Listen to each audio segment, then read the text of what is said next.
Replying to somebody who said that selflessness is a spiritual quality, and our understanding gives you the level at which you understand things. And we all get deeper and deeper in life as more things make sense.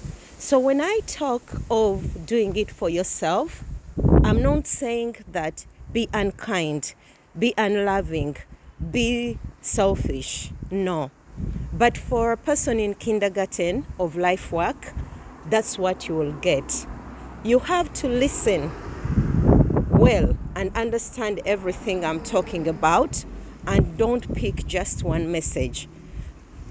What I'm sharing here is not just things I come up with my mind. Okay? It's the life I've lived. It's the life I've been educated and unlearned and made to learn. You can't give what you don't have. When you talk of spiritual, the way religion tells it to you, it tells you love your enemy, love others. But why do you have even to create an enemy? So some of those are things that tie down our consciousness from evolving and becoming larger and universal. So go back and listen very well when I say do it yourself.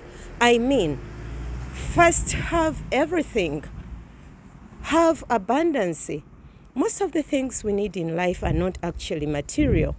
I've seen and lived a life where materially we had less, but we were so full of love.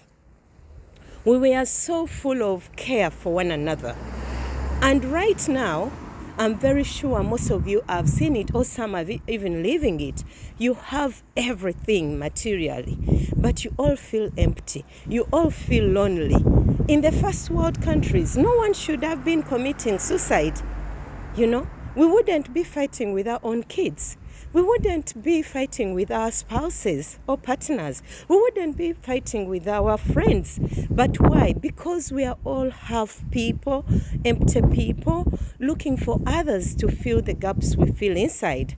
When I was saying do it for yourself, I meant take time, nurture yourself, ground yourself, heal yourself. Realize that if you to serve, you're just giving from what you have in abundance. Don't give what you don't have. Otherwise, that's why we see people who are saying they are narcissists. Oh, people are selfish. Oh, people never say thank you.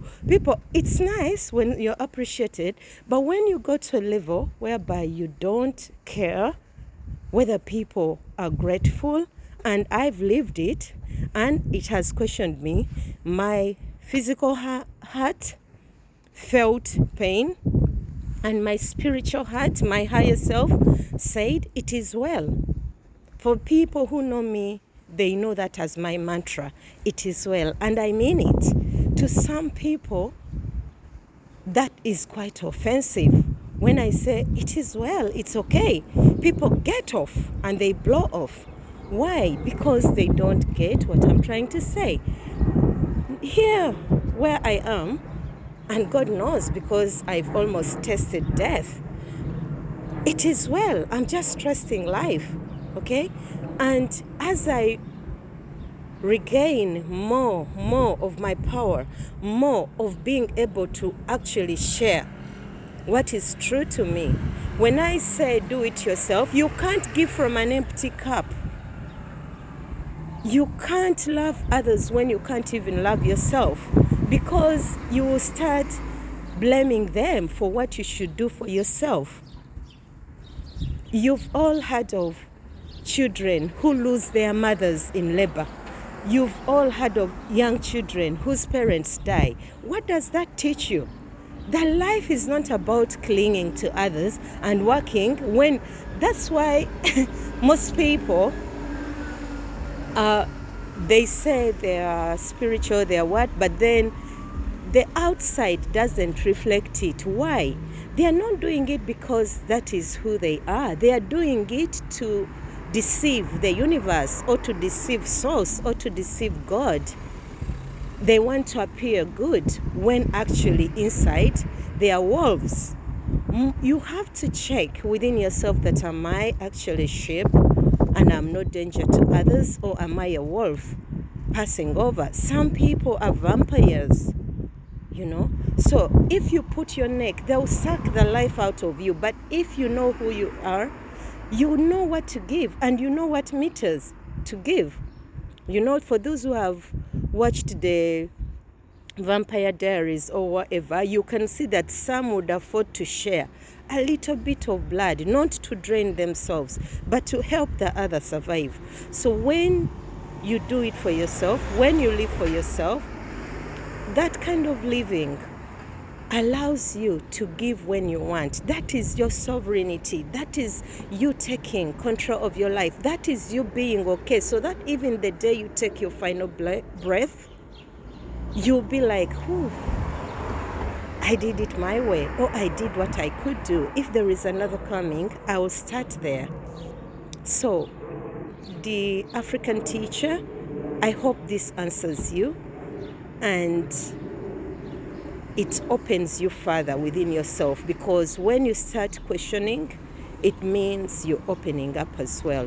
When I talk to you, I'm talking to myself, because we are all consciousness and we are here to evolve.